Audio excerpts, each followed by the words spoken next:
stop, I'll get it if I want it. Gotta make to myself a promise. I won't quit, keep going till I got it. I won't give up till I'm on top. Yo, no, I ain't the type to give up. If I do something, man, I do it till I get what I want. I turn a business out of nothing into something I love. I got a poker face, but honestly, I'm not one to bluff. I flip a switch, never miss, man, I always stay up. Don't let them see you, bitch, always have a plan to stay tough. This life ahead of you ain't easy, it was built to be rough. But that's what makes a personality, is tragedy, bruh.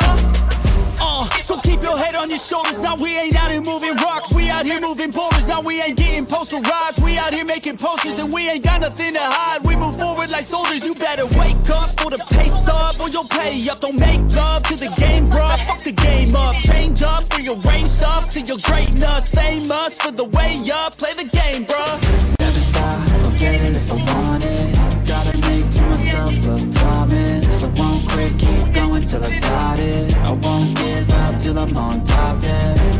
You know I'm always honest, there ain't no way I'm ever stopping. I won't quit, keep going till I got it. I won't give up till I'm on top, I'm always flirting with pain, she like to hurt me and maim. I'm always working to change, but she's still lurking the same. I keep on building a dynasty while the haters be trying me. But they hate from inside, you see, hate themselves in society. So I let them speak quietly while my actions speak wider. See, they be hiding in privacy with the screen, oh the irony. To hate someone who's trying to be whatever they would like to be. We all feel the anxiety, we make our own rivalries. Yo, so where is all the positivity? I feel like we all just hate on everything, it's killing me. Thoughts build quick, causing different possibilities. Negative thoughts will cause different disabilities. So do better, work hard under pressure. If you got no time, work smarter than ever. Don't ever let them tell you that you can't never say never. And turn your mind into the truest of go-getters. Never stop, I'll get it if I want it. Gotta make to myself a promise. I won't quit, keep going till I got it. I won't give up till I'm on top, yeah. You know I'm always honest, there ain't no way I'm ever stopping. I won't quit, keep going till I got it. I won't give up till I'm on top, yeah.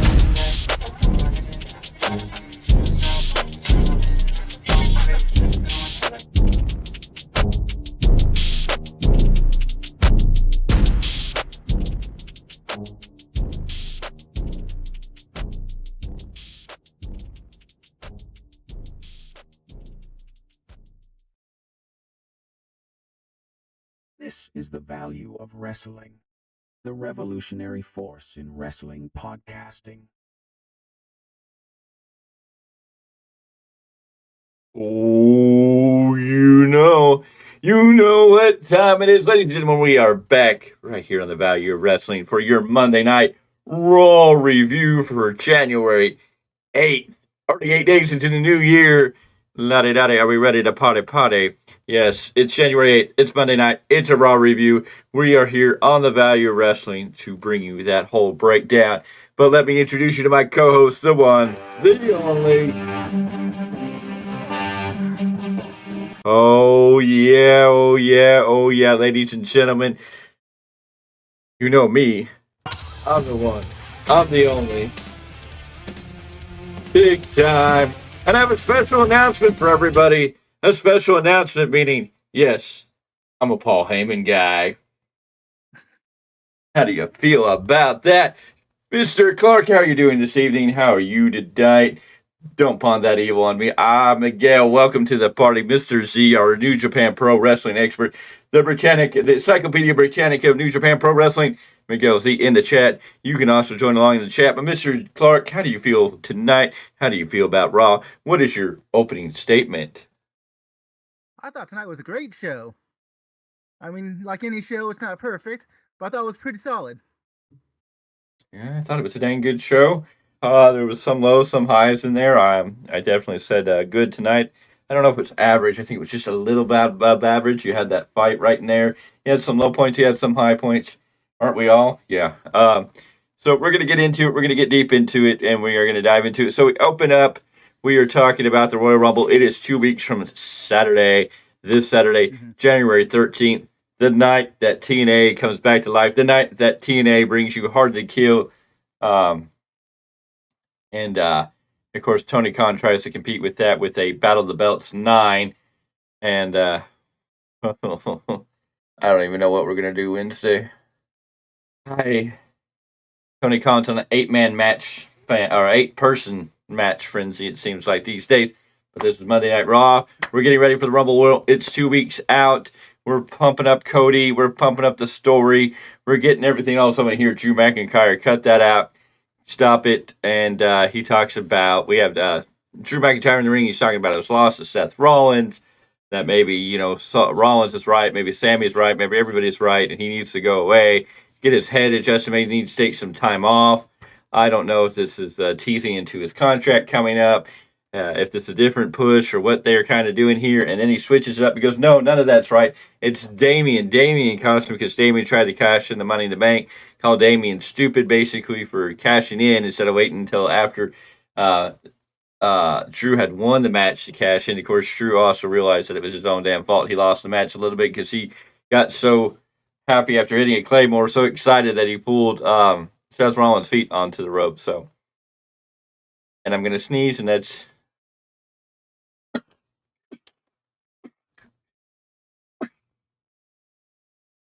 And that's what happens when you go live. Anyways, and he started talking, and he goes, well, maybe I need to go away for 9 years and come back to a Hero's Reception. He mentioned CM Punk briefly, and eventually this leads to the music hitting. We hear Mussolini, yes, Jim Cornette singing away. Anyways, out comes CM Punk. Punk out here talking about we're in Piper's Country. He told Drew McIntyre, if you ordered the kilt, they probably cheer you a little more. Since Punk has been back,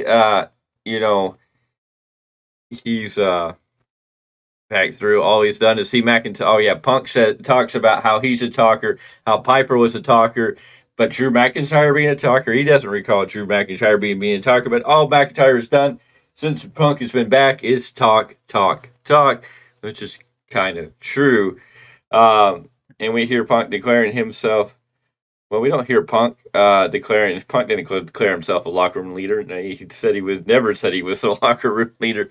That was Drew McIntyre who said that Punk had come in and said he was a locker room leader, and that back in the day, when McIntyre needed a leader, he was trying to look for a leader, but Punk wasn't a leader. Punk wasn't there to be a leader.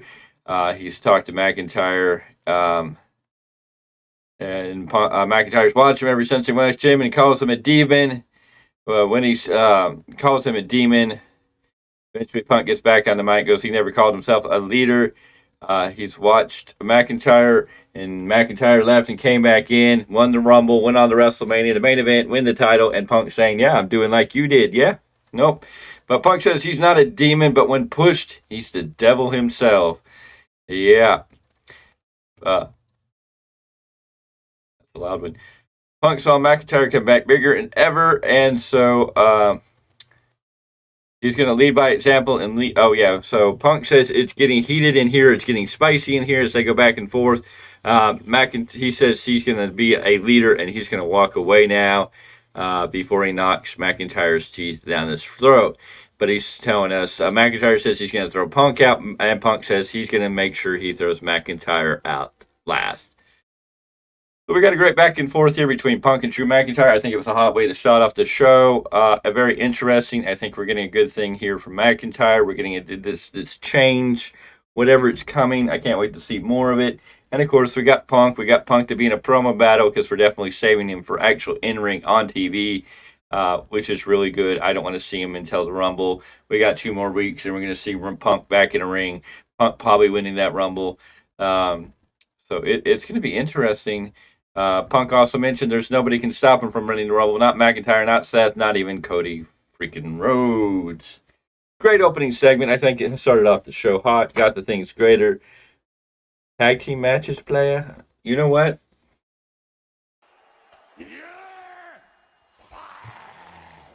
Whether you love player. What's his name? Teddy Long. Or you don't. Teddy Long will always be a better general manager and a better booker than the snow-sniffing Tony Khan. Okay? So you're fired because you keep making... I can't even believe you made that comparison off air to Tony Khan and Teddy Long. Even Teddy Long wasn't as bad and crazy as that. Yeah, he loved his tag team matches, but he wasn't giving us like 8-person tag matches. Yeah, keep it to yourself. Anyways, Mr. Or go 1-on-1 with The Undertaker. Yes, there you go. Actually, you know what, Miguel? If you don't mind your P's and Q's, you might be going 1-on-1 in a whole different way with the Marty Richards. Can we say that on air? What? Say what on air? Well, whether we can or not, it's already been said, obviously. Which part of what I said on air doesn't? I mean, I can say whatever I want on air. Consequences might come, but I don't think there's any consequences for that. I mean, it's out there. Sid Vicious is putting it out there. I'm just following suit. Bada bing, bada boom. Mr. Clarke, what did you think of the opening segment? Drew McIntyre and CM Punk. They're back and forth. Yeah, snow sniffing. Just don't eat the yellow stuff, and you're good. Oh, I'm going to leave that one alone for now. Like you said, great back and forth. Fantastic callback to the Straight Edge Society. Saying, hey, Drew, we can shave your head if you want. That is true. That is true. I forgot about all the personal demons and people's vices. And yeah. There was a lot said there, so it was hard to keep up with everything. Yeah. Especially since that was the beginning of the show, and 3 hours later, you're kind of like, okay, everything. And then you're trying to follow notes that don't really read through well. But yeah, it was a great opening. I loved it. I'm glad we got to see Punk McIntyre here. We'll definitely get to see them probably in action after the Rumble. So I'm excited for that. From there, we got a different match. A match, I guess it has some tag team implications here because we got Finn Balor, one half of the tag team champions in Judgment Day versus Tommaso Ciampa, one half of what is now DIY. Damien is here with Balor. Of course, before that, I think we got a brief segment in the back with all of Judgment Day talking back and forth. Talking about getting everything done. We got a good solid match back and forth here. You really could not tell who was going to win. It almost looked like Balor was going to come out. I was kind of on edge because I was like, no, we can't have it. Eventually, Priest gets on the ropes to distract Ciampa, but then Johnny Gargano runs around, tries to take Priest off the ropes. Priest gets Gargano up for the Razor's Edge, but then Ciampa jumps out of the ring, stops him from doing that. He goes back to crawl back in the ring. Balor kicks the ropes and loads up for a suplex, only to have so Ciampa tries to crawl back in the ring after this. Balor kicks the middle rope. He gets goozled between the legs, as you know, and then he set up for a suplex, but Gargano pulled Balor's legs without the referee. Ciampa gets the pin at 8 minutes, 16 seconds. This is a good, solid match. I'm glad we get to see Ciampa and Balor tie it up here. Definitely happy to see DIY starting to make that move to being the next competitors, probably for these tag team champions. I like the fact that, DIY is going to do whatever it takes to win in this moment. The good guys kind of did a little dirty move to get out of the way, but hey, whatever, you got to get the win. It worked in this story to kind of help and make it a little more believable. I can't wait to see what goes on from here, but we got a good solid match between Finn Balor and Tommaso Ciampa. Something different, something new. Mr. Clarke. Looking at the longevity of their characters, I was like, it's not far-fetched to see Ciampa do something a little dirty. Just a little bit. Like, it's not out of character, so I'm like... And plus, you're doing it against Judgment Day, so does it really matter? Is it really dirty? No, we got a great segment there. From there, we went into an interview with Becky Lynch, and she got to talk about Mr. Z's favorite lady of professional wrestling, the one and only Nia Jax. And now she's entering the Rumble, so we get a brief conversation from there. From there, we got Kofi Kingston versus Ludwig Kaiser. And it's funny because if we go back to the CM Punk thing, I thought about this. CM Punk looked like somebody's dad for a part of it. He looked like a movie TV dad type of thing when he came out in his street clothes. He looked like somebody's dad. Kofi came out in a brown tank top and some shorts. Like, I don't know if he lost his wrestling gear or what. I was just very confused. Like, can you just wrestle whatever is comfortable now? Do not pawn that moose on me. We're not talking TNA. Who's talking about moose? I didn't put any moose on you. Moose. Do we need to do we need to call up Moose for you? Maybe you can talk to him man to man, 1-on-1, face to face.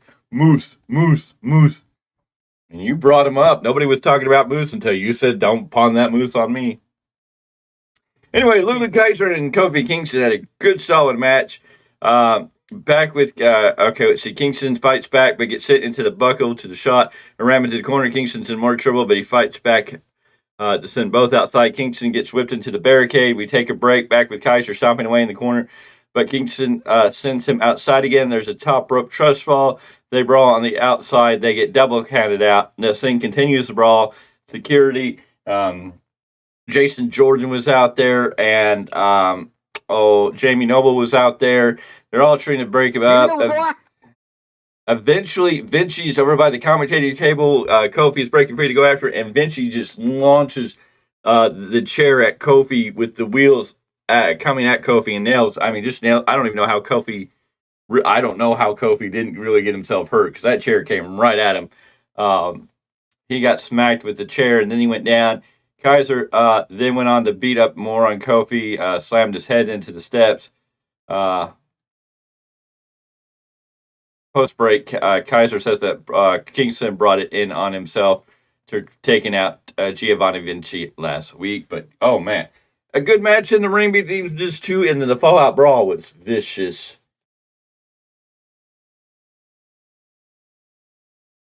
You sure love talking about her.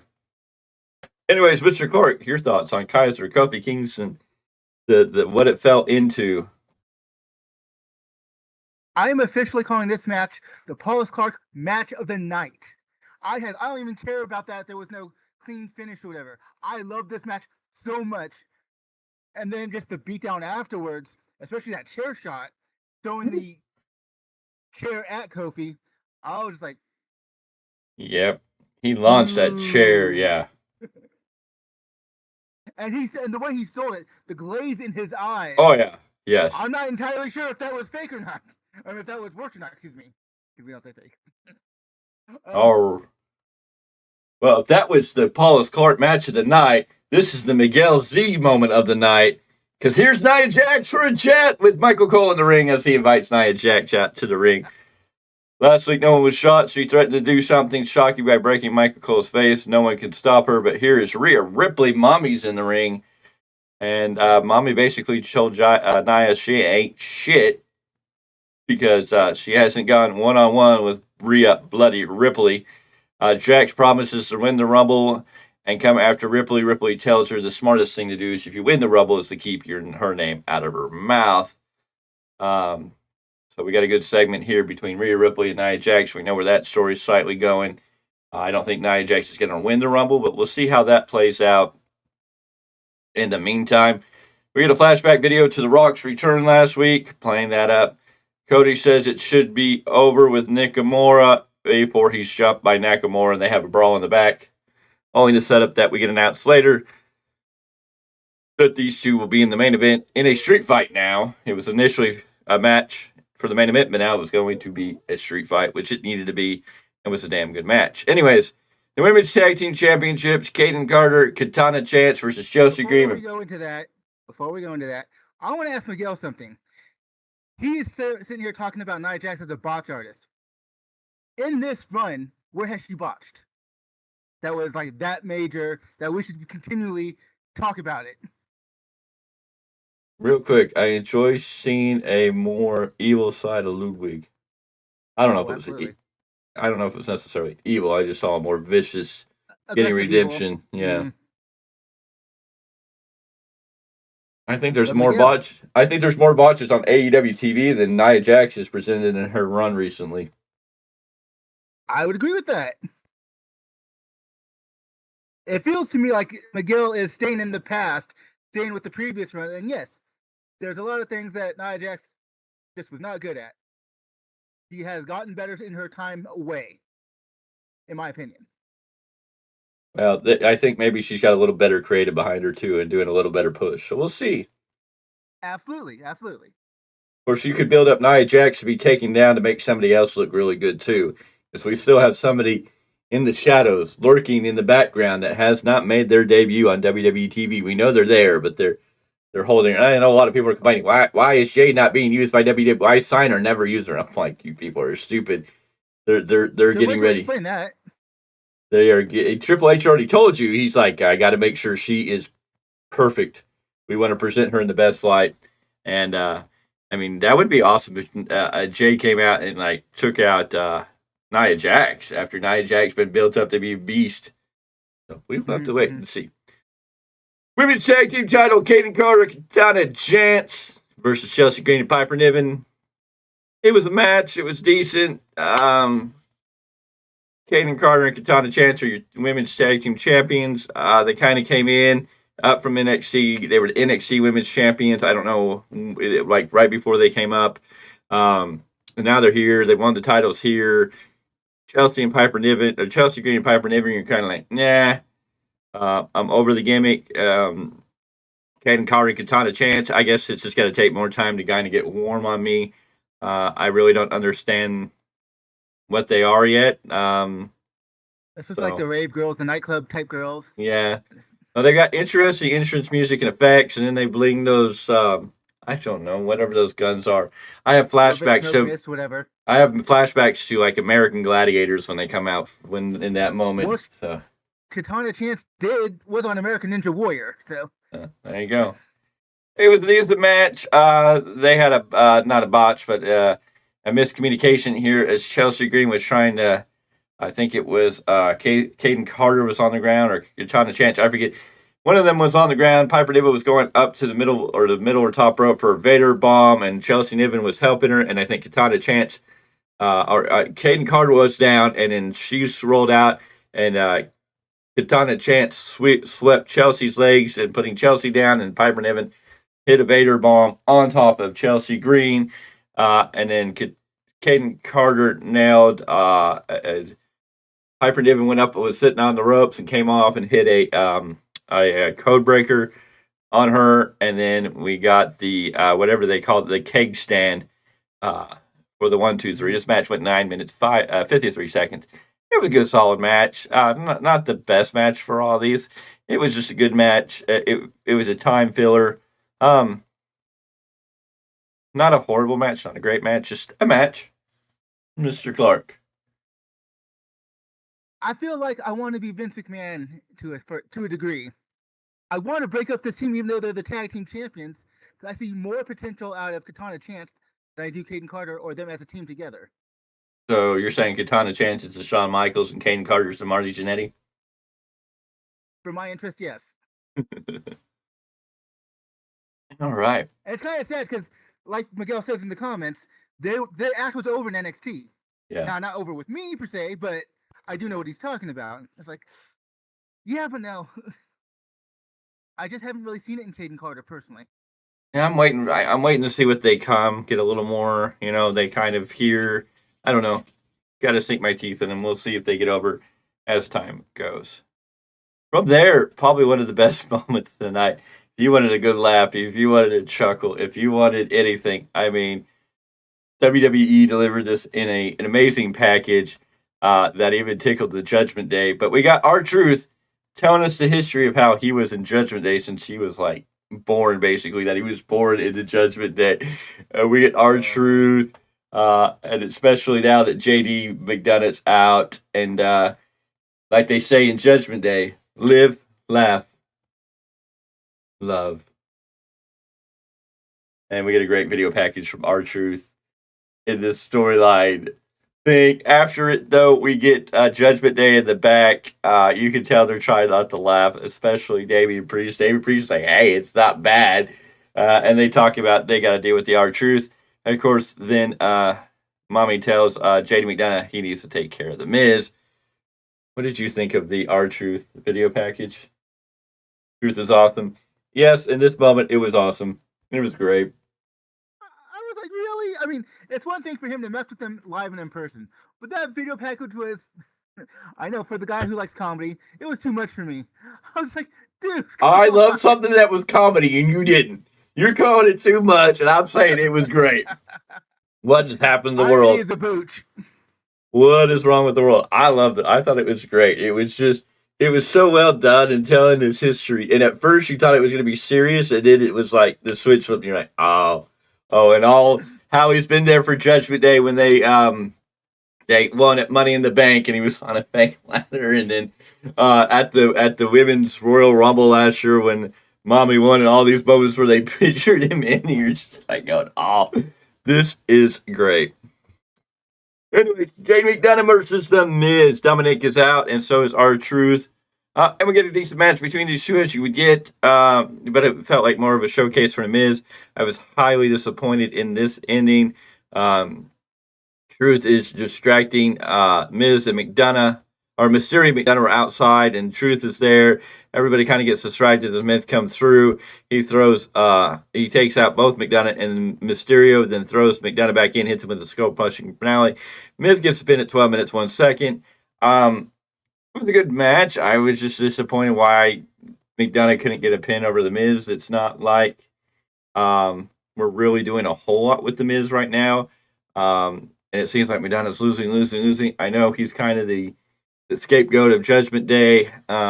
Maybe it's leading to a story. He felt more serious when he first came in. Now he's kind of becoming the butt of the joke of Judgment Day. But I was like, I really thought McDonough should have won this one just to bottom it out, because I don't know what you have for Miz to do right now. And I don't think it's not going to hurt Miz to lose to McDonough, but it's just kind of like, okay, Miz over McDonough doesn't do anything for anybody. Like, it doesn't push Miz in a new direction. It doesn't help McDonough. I guess it does continue the storyline for McDonough in his long losing streak. Hopefully he doesn't beat Barry Horowitz records, but hey. Damn. Yeah. But the match was good. I was taken out because I was kind of disappointed in the ending. I really wanted to see McDonough get a win. Your thoughts? Right now, JD McDonough, not Ray, Dominic Mysterio, and R-Truth, it's all just busy work right now. Yeah. At least with R-Truth, we're trying to do the entertainment value. But at least they're trying to present Dominic as serious, and he's getting some wins, and, he's got something. Yeah. McDonough, it's just like, lost, and you're just like... I feel like they could do more with the Junior Associates of the Judgment Day.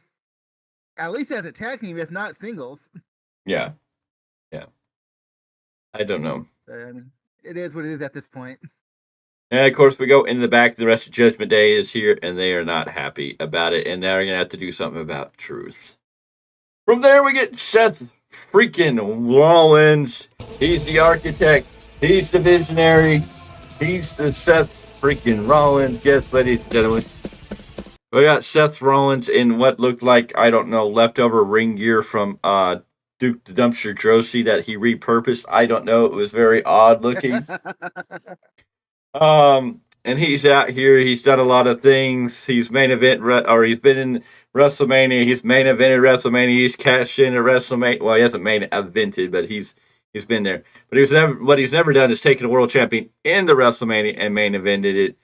And he's going to have to beat at Royal Rumble. He's going to WrestleMania with the title. And of course, this brings out Jinder Mahal for the second week in a row, and it was kind of like, yay.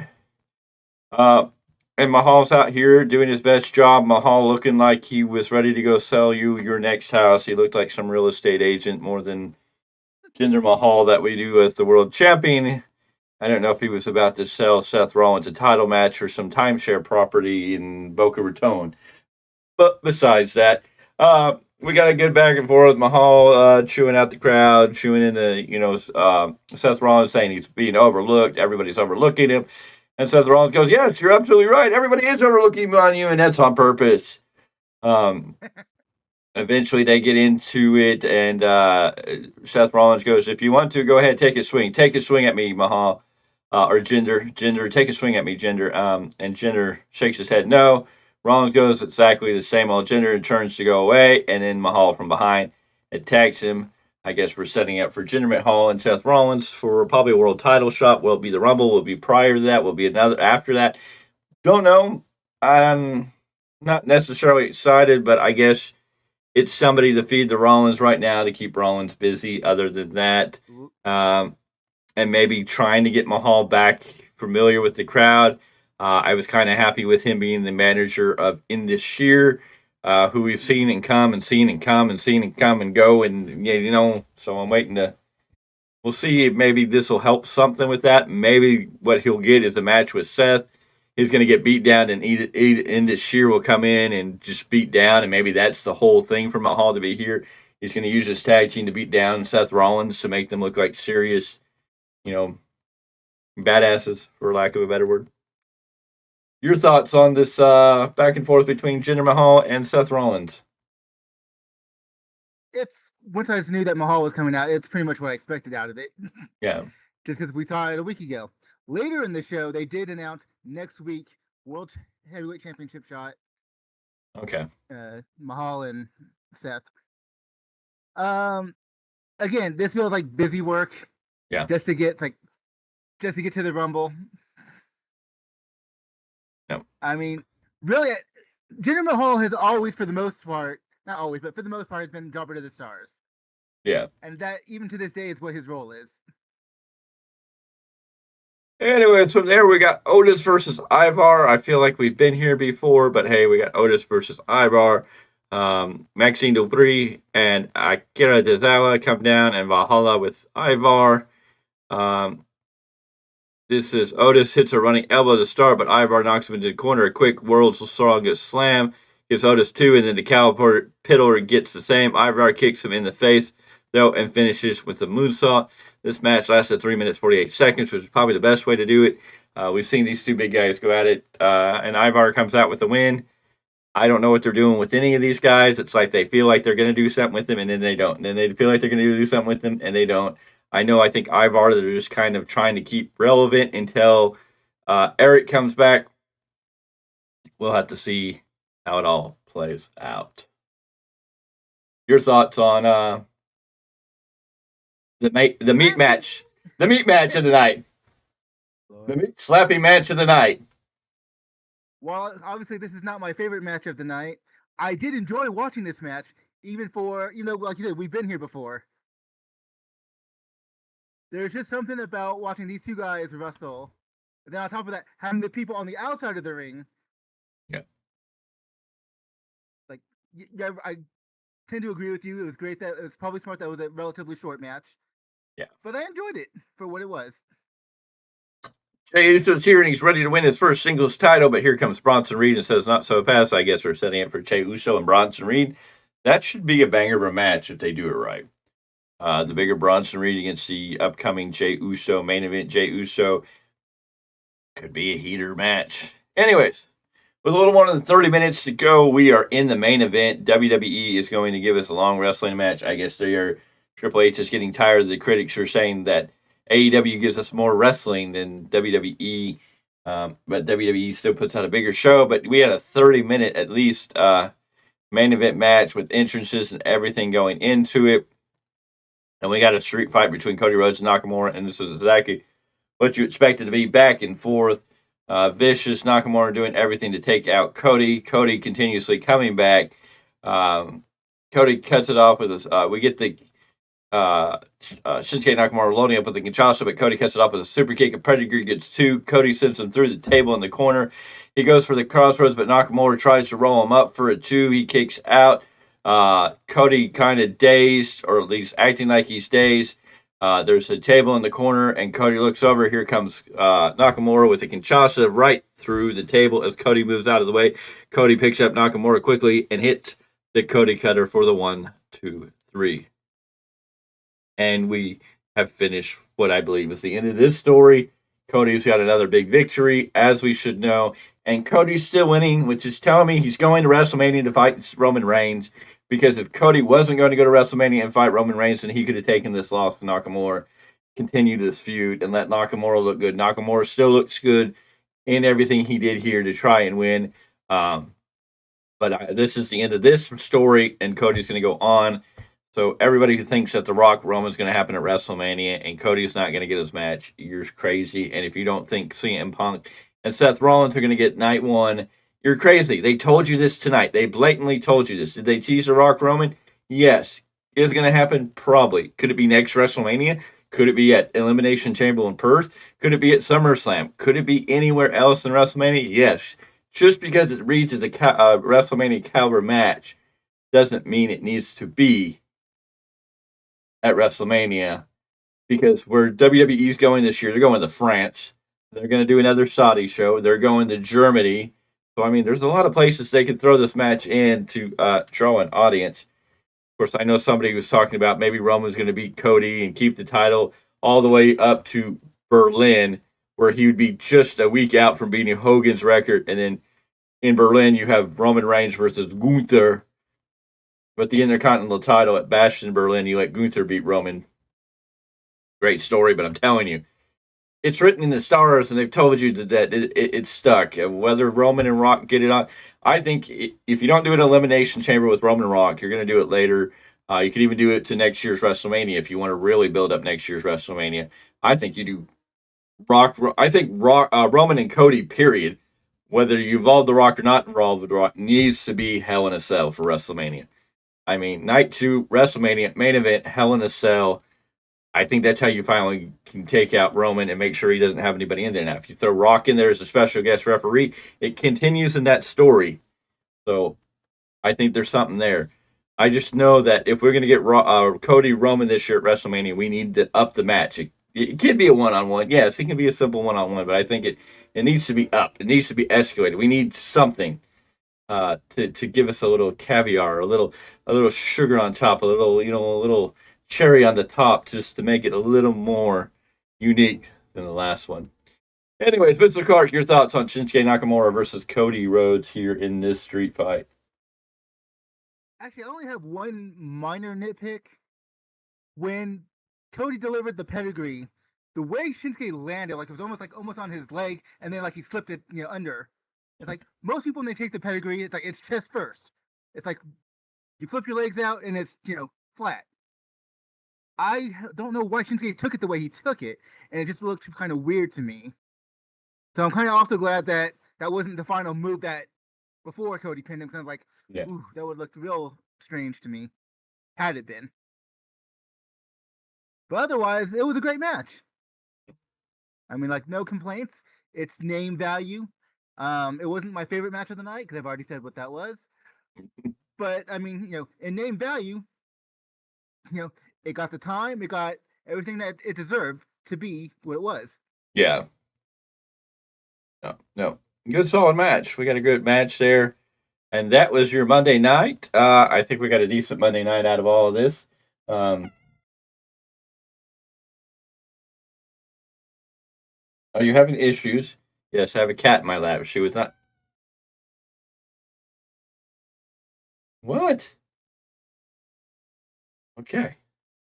You're not happy. You want to be in my lap, but you don't want me to touch you. Okay. Weird cat. Cinder, let him know what's going down.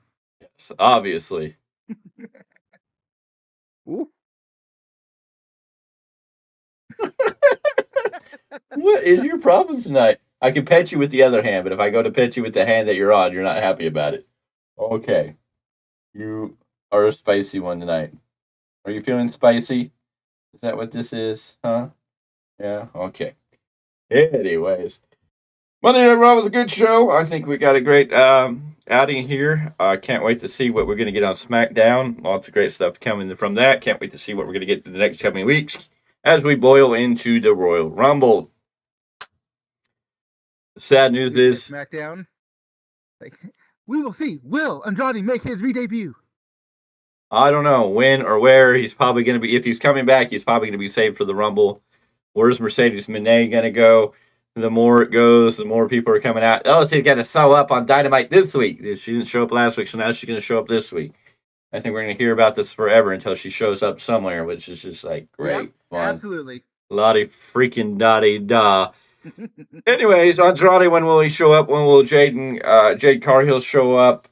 Giselle, I guess, not happy with rumors leaking that she's been in talks with WWE. I don't know. Don't know what all the hoop was about. But possibly having Giselle, I think. No. Julia. Julia's her name. Julia in WWE. I thought you were talking about Giselle Shaw from TNA. That's why I'm like, no. Julia is the one that complained. Okay. She complained about the stories being leaked that she's talking to WWE. I don't know. People thinking now that she's going to go to AEW. And I'm like, cool, Tony Khan can have all these toys, and I got to agree with Bischoff. Mercedes Moné going to AEW isn't going to do anything. It's bad for business, in all honesty. Because she'll get a pop. Yes, she'll get her pop when she shows up. But it'll be short-lived. Look at Adam Copeland. Pop when he showed up, and it died. It died. He's dead.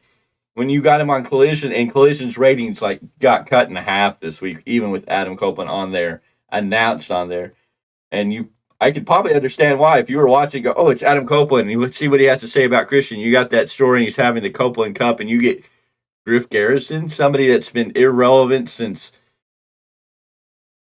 I don't even know when he's ever been relevant. He was barely relevant when he was teaming up with Brian Pillman Jr. as the Varsity Blondes. So, I mean, he was the other guy in the tag team. He made himself the Marty Jannetty. Now he's trying to come out and feel like he really is being Marty Jannetty. Now he's trying to make himself feel relevant with a different... Anyways. And actually, the most relevant he might have been when people would tease that he was Jungle Man because of how much he looks like Jungle Boy, but taller. Oh, you reminded me of that crap.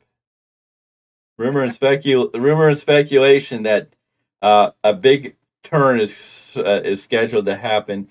We may see Luchasaurus or Killswitch turn on Christian sometime by Revolution, and the possibility at Revolution is we maybe see the reforming of Jungle Boy and Luchasaurus. And I'm like, seriously? That makes no bloody sense. Jack Perry's going to come back and save his dinosaur. But there's a lot of speculation that they're going to bring back Jungle Boy. I don't mind them bringing back Jungle Boy, but don't pair those two together again. I don't need to see Jungle Boy. I was excited to see this heel Jack Perry get going, and then this... Yeah. So he is the big... He's the new... No, sir. Sammy Guevara is the new Big Show. I don't know how you get Jack Perry as the new... Or Jungle Boy as the Big Show. No. That is Sammy Guevara. We've already disguised that. Even Jim Cornette has announced that man has had more turns than we know how to count. So, yeah, let's not go there. Yep. Anyways, this is Monday Night Raw. We will be back on Wednesday with your Dynamite review. We know Dynamite's getting stacked up. We have Claudio Castagnoli taking on Hangman Page. We don't really know why. We're just going to throw them in the ring and let them cook. It should be a good match on paper. And then we have the weirdest 8-man tag. I forget who's in that 8-man tag. It's hardly remember because you're just like, why are all these people teamed up? Like you have Orange Cassidy with I forget who's on that match. It is the weirdest match. I think Mr. Z knows it really well. And he don't need.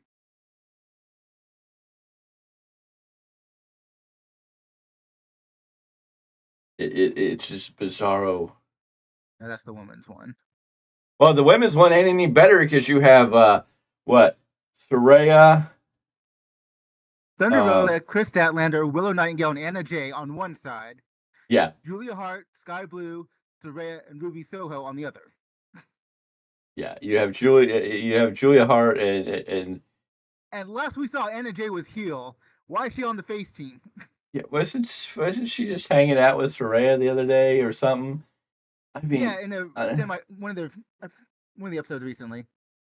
We're gonna get Sammy Guevara in a one-on-one with Ricky Starks. Samoa Joe's gonna appear. We get Darby Allin and Sting versus Take a Shit and Powerhouse Hobbs, and then we get the men's tag match, which we get the men's tag match, which I'm still looking for. That the women's was like, huh? And then we get this one. What is the stupid men's match that I don't know? Why am I not seeing it? Okay. We got Lance Archer, Brian Cage, and Gates of Agony together. Yes. Versus Orange Cassidy, Dustin Rhodes, Adam Copeland, and Preston Vance. Yes, Preston Vance. Isn't he with in Gable Wuba blah blah blah? Yes. He's in the stable with Roosh. Yes, he's in the stable with Roosh. Didn't he viciously turn heel on Dark Order? And now Dark Order is irrelevant. The only relevancy they have is they took over BTE, so now it's Dark Order, whatever, being the Dark Order. And Preston Vance is teaming up with Orange Cassidy and Dustin Rhodes. Adam Copeland. And Adam Copeland. Technically, LFI are, I guess, have been received as a face faction, even though they. But what does anybody have to do with anybody with anybody in this match? Does anybody have a feud with anybody? Is there any feuds in this? Are the Gates of Agony freaking? I mean, who are they feuding with? I remember. So Brian Cage and Gates of Agony are together as part of the Mogul Embassy. So you'll have Prince Nana come out probably with them. Lance Archer is just thrown on that team just to throw someone there. If they're going to have the Mogul Embassy, I don't know why they didn't just put Strickland in there, but hey. I know, since they just had Short Strickland and Dustin Rhodes at the pay-per-view, why not continue that a little bit? But no, let's throw Lance Archer, who was, I guess, associated with Jake the Snake Roberts, and they had some other person that joined them, right? Wasn't there somebody else that aligned themselves, like Jake? Okay, so the Righteous were with... Oh, yeah, the Righteous.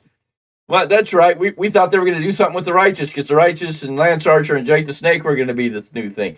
What happened to that? So now we got Lance Archer teaming up with three members of the Mogul Embassy, 3/4 of the Mogul Embassy to take on Preston Vance, Dustin Rhodes, Orange Cassidy,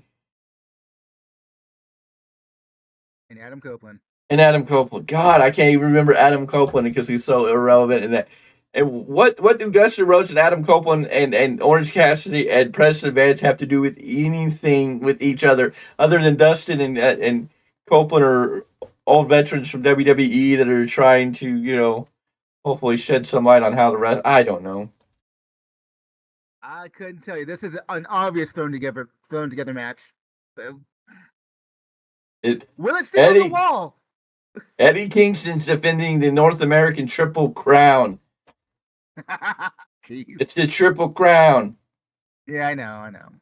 Well, he keeps calling it the Continental Crown. The title is the Continental Crown. I guess maybe New Japan's calling it the Continental Crown. I don't know. Well, the thing is, the AEW belt is the Continental Crown. But they also try to make it out like it's the Triple Crown 2. But it's like, no, but that's the AEW belt. There's 2 other titles that make it the Triple Crown. They confuse themselves in their own marketing. Oh, I know. It is a hot mess. Anyways, you enjoyed that. I think I'll be sitting here watching TNA Hard to Kill this Saturday. And so that means Tony Khan probably isn't going to get any viewers for Collision because there's going to be the Battle of the Valley for New Japan Pro Wrestling. I don't know if that'll be aired on anything, but, a lot of people... I believe that's just a live event. Yeah, so it'll be a live event, so a lot of people will be there. Maybe they might throw it on to NJPW World, their streaming site. Maybe. And then everybody else is probably going to be watching TNA because TNA is back and they're talking big news, so I'm sure they're going to get a lot of viewers. And Collision, well, hey, cool. So we'll be here Wednesday night to cover Dynamite. Mm-hmm. If we don't vomit all over ourselves before that. I already want to vomit when I see 2 8-person tags, and we just had 2 8-person tags on the pay-per-view. I'm like, what is up? And it's going to air on Fight, so it is going to be streamed.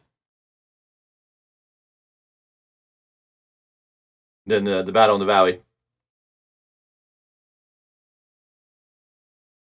So yeah, maybe I'll get a chance to watch it sometime later. But yeah. So this week it'll be interesting. If TNA goes off without a hitch and it's good, we'll probably be here to do a review on TNA. And then we'll be back Sunday with the weekly roundup. And we'll be here Friday for SmackDown review. So we'll have some good stuff. We'll have some not so good stuff. We'll be covering it all along with everything else. So make sure you ring that bell for notifications. If you're here, please hit that like button.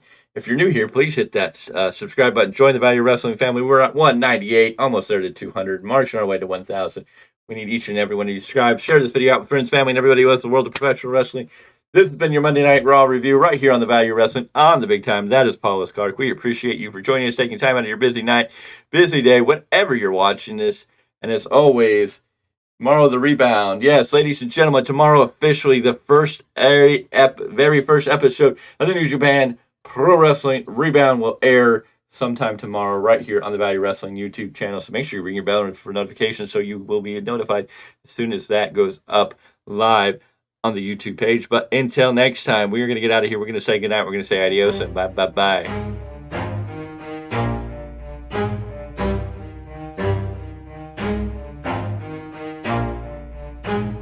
Never stop, I'll get it if I want it. Gotta make to myself a promise. I won't quit, keep going till I got it. I won't give up till I'm on top. Yo, yeah. no, I ain't the type to give up. If I do something, man, I do it till I get what I want. I turn a business out of nothing into something I love. I got a poker face, but honestly, I'm not one to bluff. I flip a switch, never miss, man, I always stay up. Don't let them see you, bitch, always have a plan to stay tough. This life ahead of you ain't easy, it was built to be rough. But that's what makes a personality is tragedy, bruh. So keep your head on your shoulders. Now we ain't out here moving rocks, we out here moving boulders. Now we ain't getting posterized, we out here making posters. And we ain't got nothing to hide, we move forward like soldiers. You better wake up for the pay stub or you'll pay up. Don't make love to the game, bruh, fuck the game up. Change up, rearrange stuff to your greatness. Famous for the way up, play the game, bruh. Never stop, I'll get it if I want it. Gotta make to myself a promise. I won't quit, keep going till I got it. I won't give up till I'm on top, yeah. You know I'm always honest, there ain't no way I'm ever stopping. I won't quit, keep going till I got it. I won't give up till I'm on top, I'm always flirting with pain, she like to hurt me and maim. I'm always working to change, but she's still lurking the same. I keep on building a dynasty while the haters be trying me. But they hate from inside, you see, hate themselves in society. So I let them speak quietly while my actions speak wider. See, they be hiding in privacy with the screen, oh the eye